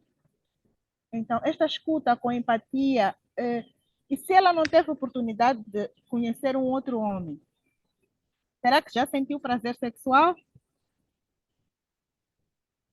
Então, como é que ela vai... Será que é amor o que o pai transmite para ela e para as filhas? Então, vale muito perceber exatamente o que é isto de amor, o que é violência, não é? Porque se eu nasci nesta casa e percebo, se calhar, esta menina já assistiu a mãe a ser violada sexualmente, a ser abusada. Então, é preciso darmos esta oportunidade de escuta através da psicanálise, porque nós conseguimos não só chegar a diagnóstico de violência, mas conseguiremos ajudar muita gente. Esta mulher não teve oportunidade de sair, conseguiu esta oportunidade por causa da consulta que a filha estava a ter e que a filha só vinha com o pai. Então, amor, é preciso percebermos muito bem o que é violência, transmitirmos o que é violência para conseguirmos fazer esta análise de o que é só a clínica em psicanálise é que nos pode ajudar mesmo, o que é violência, o que é amor, e quando é que este amor pode se tornar violência. Eu gostaria de complementar, Selma, que assim, na psicanálise não tem essa coisa tão separada dos sentimentos, né? Amor, ódio, indiferença. Então, quando eu trouxe, eu falei assim, a não ser que seja masoquista, é numa relação muito, vamos dizer assim, singular, né? Que a pessoa não consegue se ver em outra posição. Mas no caso que ela está falando, assim, acho que da província, dessa coisa da agressão ser olhada, talvez tenha a ver com isso, de associar quem cuida e quem olha e quem protege também de alguma forma ser violento e desse lugar assim, né, do pai, da formação parental, colocar a mulher, no caso, quem cuida, de uma forma agressiva e a própria pessoa não conseguir separar o que seria agressividade e o que seria violência. Vocês que atendem na clínica devem ver, mas isso é violento? Porque o outro também, que de alguma forma sanciona ou não, né? A criança no primeiro momento, ela nem tem muita ideia do que está acontecendo, do como ela vai sendo cuidada, vai se identificando, e assim, de alguma forma é o outro quem diz que vai posicioná-la numa relação subjetiva, né? Se ela é linda ou se ela, vamos dizer assim, se ela é querida, se ela está sendo respeitada, se ela não está, ou se ela, o que ela faz, ela é burra, ela está errada, né? Mas eu está errada e vai ser cuidada mesmo assim. Então, estão todos esses discursos, né? Feitos ao longo da infância, da formação subjetiva, que de alguma forma vai colocando essas instâncias, o isso que já está formado desde a primeira infância, né? E o eu que fica aí esse repositório de identificações, né? Então, considerando que nós não somos unívocos, né? A gente não faz tudo o que quer, vamos dizer assim, ela apanha porque quer, né? Porque gosta de apanhar, tem que considerar essas nuances do psiquismo, né? E questionar, né? Questionar essas verdades aí colocadas, como ela disse, na província. Será, né? Será que a mulher que, se ele for violento, ele gosta de mim? Mas isso é no um a um e no singular. E não se faz sozinha. É claro, quem tem uma, vamos dizer, saúde mental e quem tem apoio, que tem a escuta, consegue mais avançar, consegue mais de alguma forma dar outro encaminhamento para a sua vida, né? Fácil não é, né? Fazer essas mudanças estruturais, mas assim, porque é uma realidade muito amalgamada, né? Tanto subjetiva quanto na social. Mas é preciso, né? Se faz urgente. Olha aí a história que você está contando, né?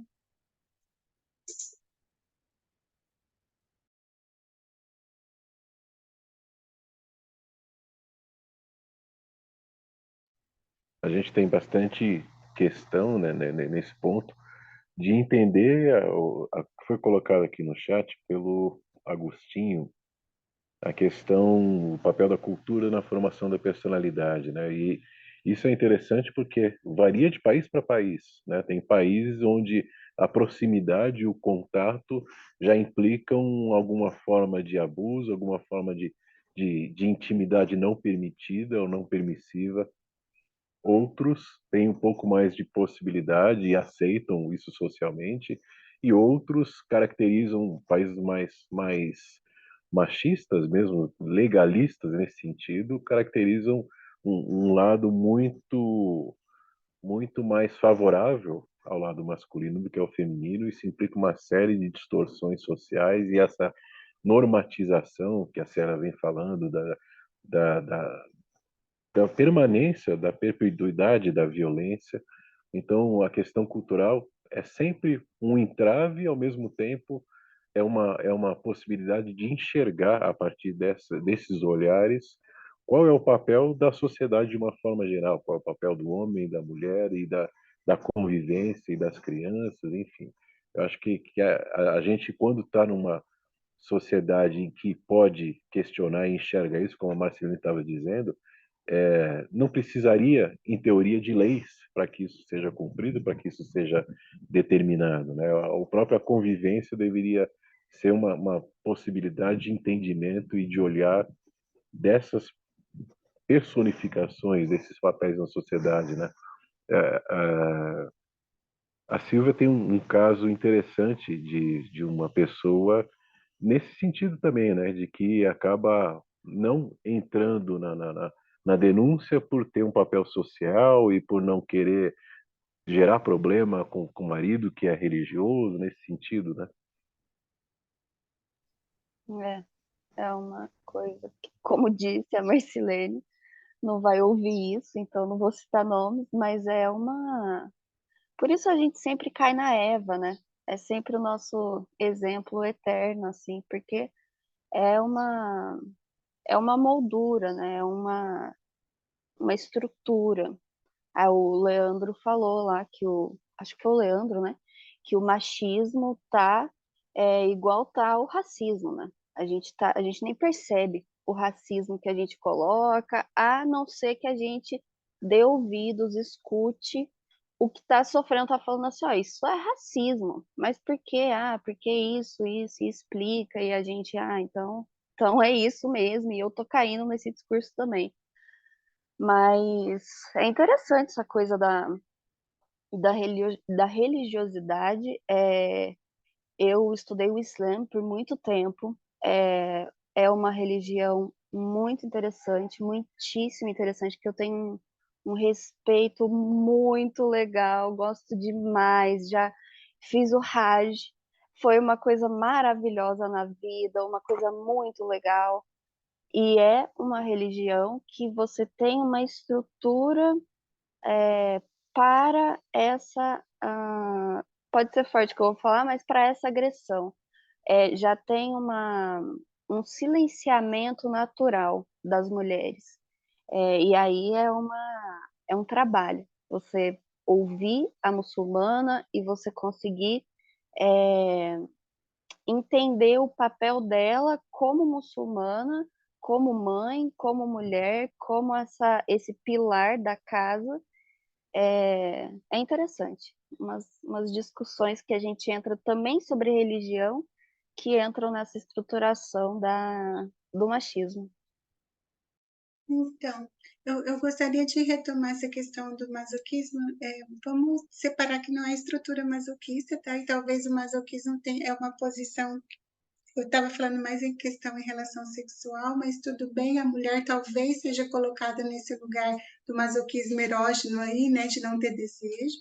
Mas também isso de falar da repetição e dela ter um relacionamento, depois ter outro, ter outro, ter outro. Freud, na guinada de 1920, ele se deu conta que as pessoas não procuram muitas vezes viver só pelo princípio do prazer, que tem algo aí que fica inscrito psiquicamente, que ele fez toda uma revirada na obra dele, né, para instaurar a pulsão de morte, que por causa da clínica, por causa dessas perguntas que as pessoas repetiam situações que lhe causavam desprazer. Então, aí vamos considerar o inconsciente, né? E que a gente pode ter prazer em uma instância e por outra não. Nesse sentido, a gente não é unívoco. Nesse sentido, a gente precisa trabalhar para, de alguma forma, que a gente fala inconsciente, não é algo que está ali dado e a pessoa fala, eu estou fazendo isso porque é inconsciente.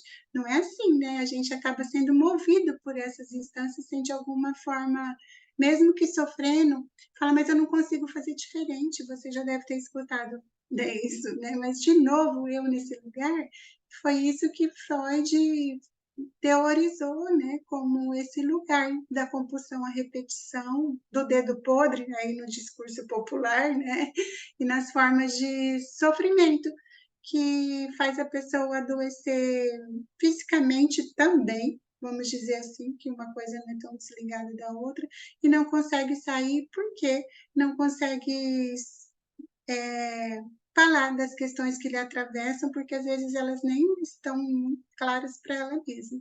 Na escuta, né, com o outro, né, de quem sabe escutar, que faz toda a diferença, né, do outro escutando para fazer ela se escutar, é que isso pode, de alguma forma, criar e não repetir, né? É isso que dá a diferença de pulsão de vida e de morte. A gente sai da repetição, né, no caso da agressividade, da violência, para a criação, para uma outra forma de vida. Se torna cada vez mais complexo quando a mulher, por um papel religioso, ela, de certa forma, tende a ser conivente socialmente, mas, obviamente, ela não vai estar predisposta a passar por tudo isso, mas ela defende que esse é o papel dela na sociedade e que o homem tem, sendo cabeça da casa, ter esse direito. E aí, na clínica, é muito mais complexo isso, né, Marciane? Quando ela está defendendo a própria violência por uma questão social e contra esse posicionamento dela e mostrar isso de uma outra forma, essa reflexão para que ela possa entender que isso não é aceitável, fica muito complexo, né?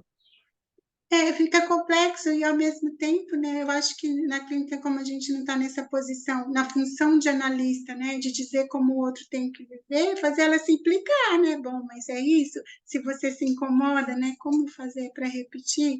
Então, você vai aceitar, de qualquer jeito ela vai pagar um preço, né? Se ela quiser diferente, ela vai pagar um preço, e se ela também aceitar e seguir esses ditames dados pela religião, também vai pagar.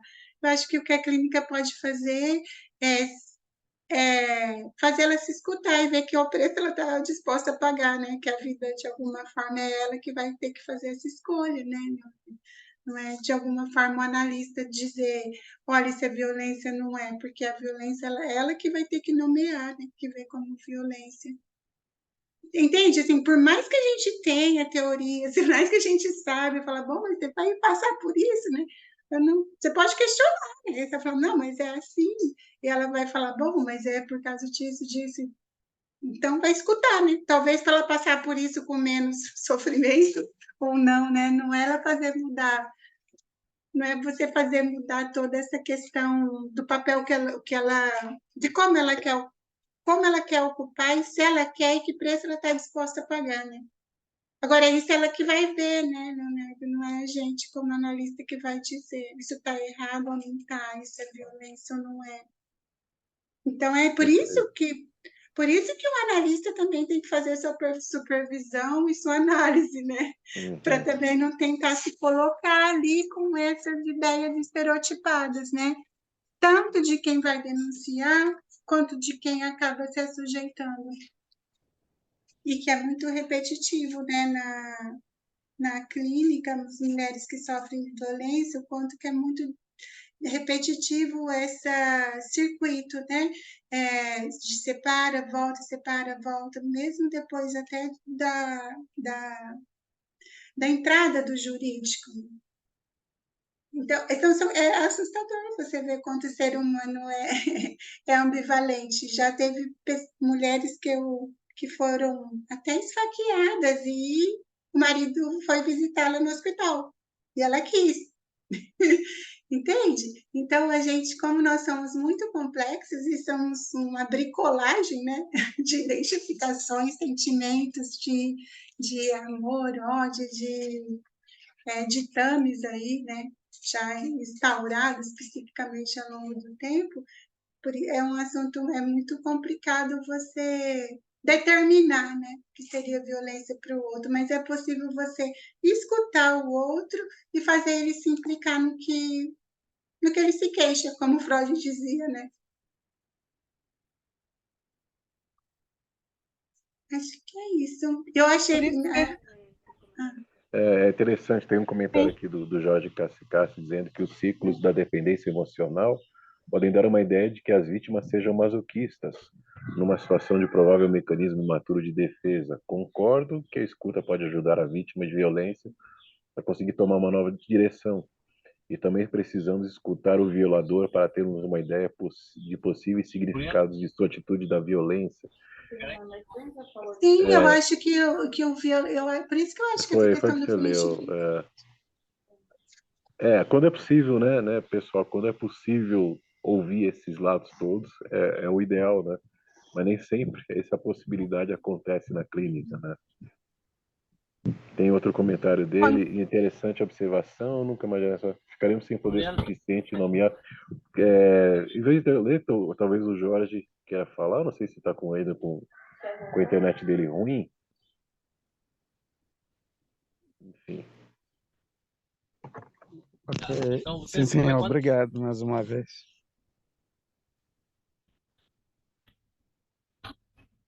Sim, consegue ouvir? Alô? Sim, conseguimos ouvir, Jorge. Pode falar, conseguimos ouvir. Obrigado.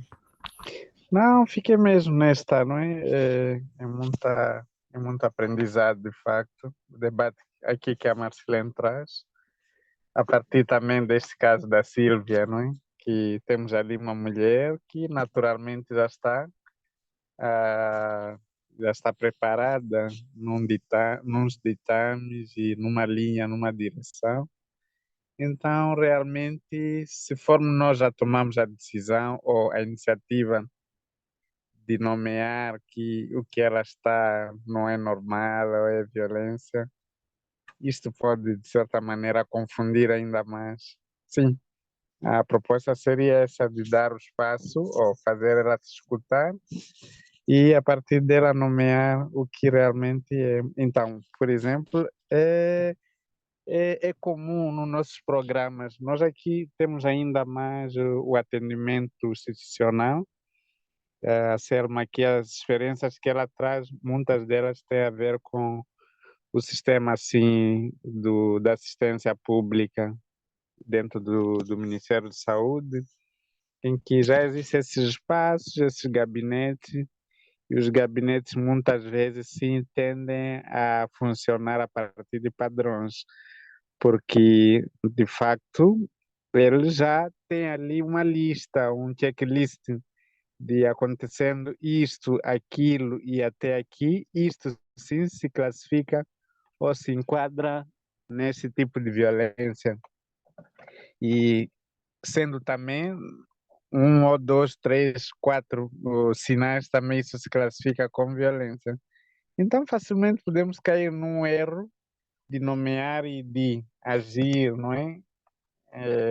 Em face a esta questão de violência que, ao fundo, na escuta, vamos perceber que faz parte, se calhar, mas apenas sim ajudando a vítima realmente a fazer um melhor posicionamento dentro daquilo que lhe rodeia. Acho muito interessante essa possibilidade da psicanálise ter que se colocar mesmo assim, de forma neutra, porque aqui é verdade que os nossos sistemas é a partir de um checklist.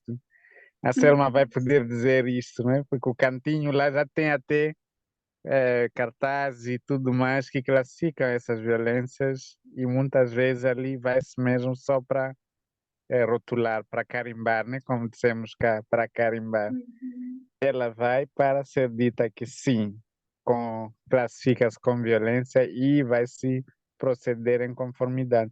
Aliás, alguns psicólogos estão nesses serviços, estão lá o serviço da judiciária. Eles estão ali para dar o parecer, o laudo que a polícia vai precisar para dar o encaminhamento. E isto pode realmente desviar aquilo que é o nosso papel de poder ajudar. Concordo. Muito obrigado. Ô Jorge, então, porque senão, se um analista se coloca nesse lugar de mestre e diz, não, a sua religião não está certa, o seu marido não está certo, ela é mais um a dizer o que a mulher tem que fazer, entende? A função do analista não está nesse lugar, né? A função do analista está em escutar. O remédio que a psicanálise tem é a escuta, né? Não no lugar de mestria, porque vai ser um mais na relação de poder, né? Então, é por outra via, né? É por outra. O remédio da psicanálise é a escuta, não são normativas já pré-existentes para dizer se a pessoa está certa ou errada. Bom, que de alguma forma pode ressoar aí. Porque se a medicina oferece diagnóstico, a psiquiatria oferece um diagnóstico, o judiciário oferece a lei, né? A gente oferece a escuta.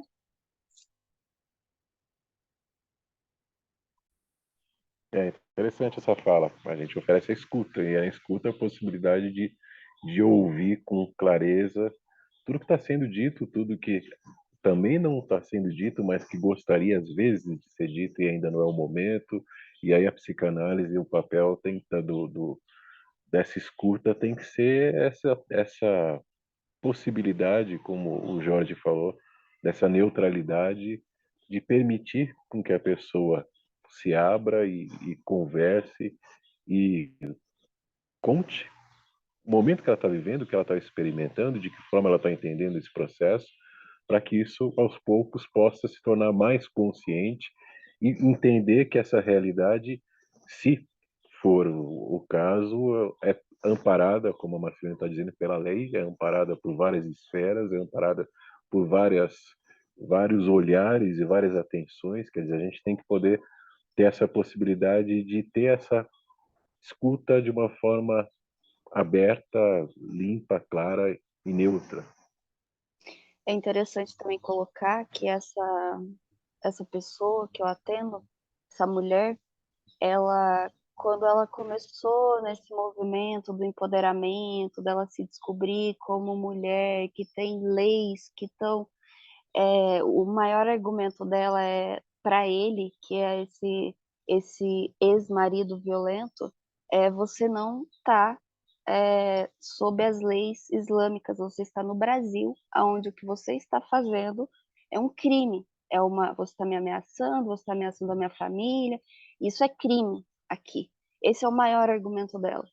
E aí o interessante é que quando ela começa nesse discurso empoderado, ele tolhe ela. Mais uma vez, ele vai, corta ela e bota ela na cabeça dele, né? Bota ela no lugar dela, que é esse lugar de você é culpada de não cuidar dos filhos, você é culpada de não manter o casamento, a culpa, né? Aí a gente cai nessa palavra interessantíssima que leva a pessoa à clínica, que é a culpa, né?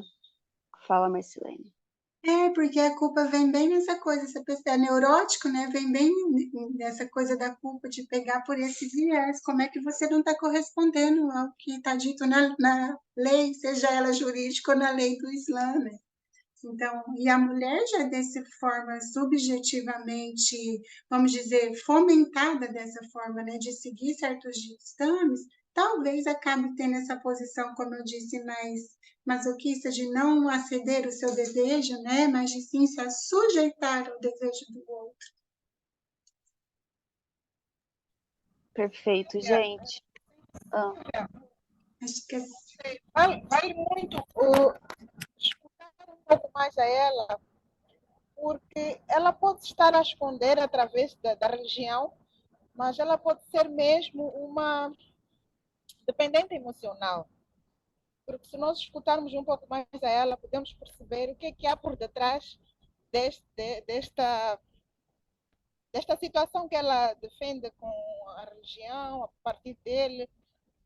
Como é que foi a infância dela? Tentar escutar, não sei se conseguiu perceber de certa forma, porque acredito que poderia ajudar para que ela se encontre, porque se for mesmo esta dependência emocional, não será só com este parceiro, este ex-marido, mas o próximo que vier, ela poderá viver a mesma situação.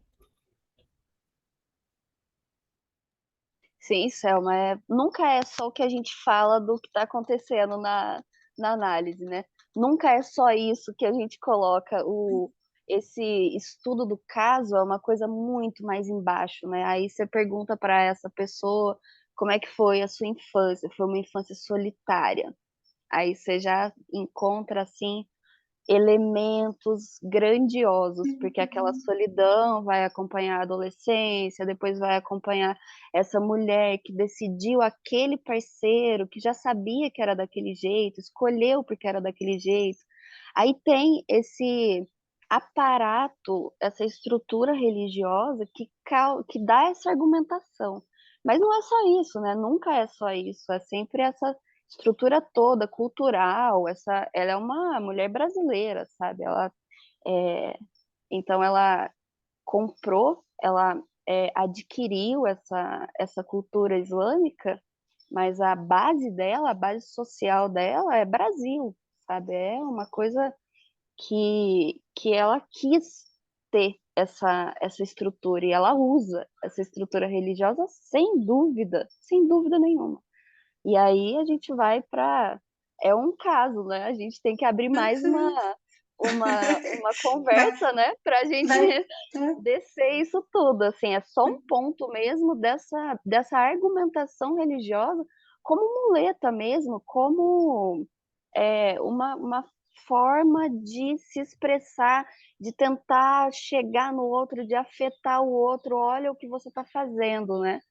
Mas ainda é o outro. Ela ainda está preocupada com o que ele acha. Eles não estão mais casados há mais de um ano e ela está muito preocupada com o que ele acha, com a culpa que ele colocou nela. Então, assim, dependência emocional é o básico ali, né, Selma? Interessantíssimo, da gente sentar e conversar. Porque vem na questão do desamparo, né? Então, vou pegar uma lei que diz tudo o que vai fazer e eu estou aqui amparada. Isso, exatamente. Exatamente. Então, isso daria muito mais conversa, Diana. Muito legal, gente. A gente tem que encerrar nossa conversa. Já estamos chegando no horário, mas dá para a gente ainda ter as considerações finais da Marcilene e da Selma, para que a gente possa encerrar. Tem muita coisa, é um tema inesgotável, né? 2 horas é muito pouco para conversar sobre isso, mas enfim. Vamos lá, Marcilene, o que você tem a dizer para finalizar? Acho que eu já disse em algum momento, né, que eu trabalhei, não é um trabalho fácil esse de quebrar essas ideias cristalizadas, mas é necessário. Mas voltando a dizer, sempre nesse cuidado de escuta, né, ao mesmo tempo que você escuta, sem julgamento, sem estereótipos, sem vamos dizer assim, sem culpar a vítima, mas responsabilizar a vítima, porque a culpa adoece, né? E a responsabilidade transforma. Agora, como fazer isso? É um processo, né? É um processo de análise, é um processo não só do outro, mas também da pessoa que se coloca na função de analista, de poder estar ali, né? Sem essas ideias já preconcebidas do que seria melhor para o outro, né? De dizer como é ser, o que é violência, o que tem que fazer, como fazer, de ter esse checklist de sintomas e modos de viver. Não. É na singularidade, é no 1 a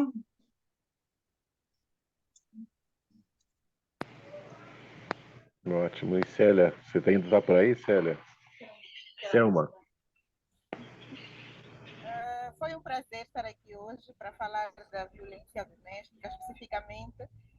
Deu para perceber que não é só Moçambique, que não é só a África que vive sob violência, especificamente esta violência doméstica. E é importante percebermos que existe violência e que há feminicídio por causa da violência. Não vamos normalizar a violência, é importante. E a escuta em psicanálise ajuda bastante, porque muitas vezes as vítimas não se abrem, não se falam, mas quando nós mostramos empatia, elas conseguem falar melhor, conseguem abrir-se melhor e conseguimos ajudar e salvar vidas a partir da escuta em psicanálise. Então, para quem não usa a psicanálise, eu aconselharia a usar para escutar com empatia, para ajudar a perceber especificamente em situação de violência, porque as pessoas estão a passar por violência, não sabem que estão a passar por violência, não têm como falar, como se expressar, mas por causa da escuta e a partir da escuta é possível ajudar pessoas, é possível prevenir o suicídio e o homicídio também. Então, foi um prazer estar aqui hoje. Parabéns a todos que estiveram aqui, que conseguiram participar. E era bom que continuássemos a falar, porque a violência não termina por aqui, mas se calhar falamos em algum outro momento. Silvia, se calhar voltamos a falar em relação à sua paciente. E até a próxima. Sem dúvida, Selma, a gente vai conversar. E agradeço muitíssimo a Marcilene, Selma, todo mundo que ficou aqui até o final, muito legal.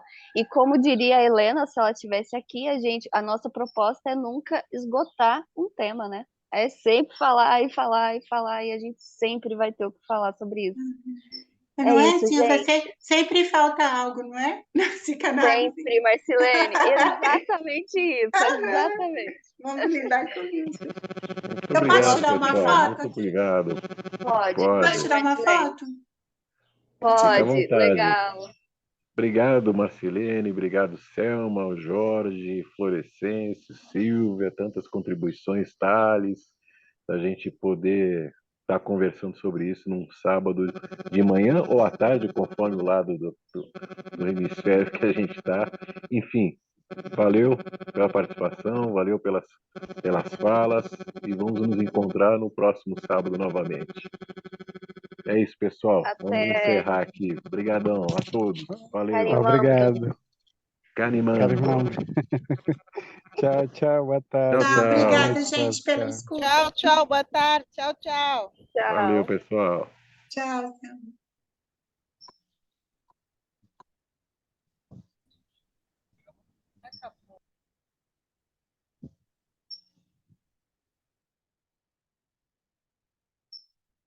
Acho que é isso mesmo, né? Aí daqui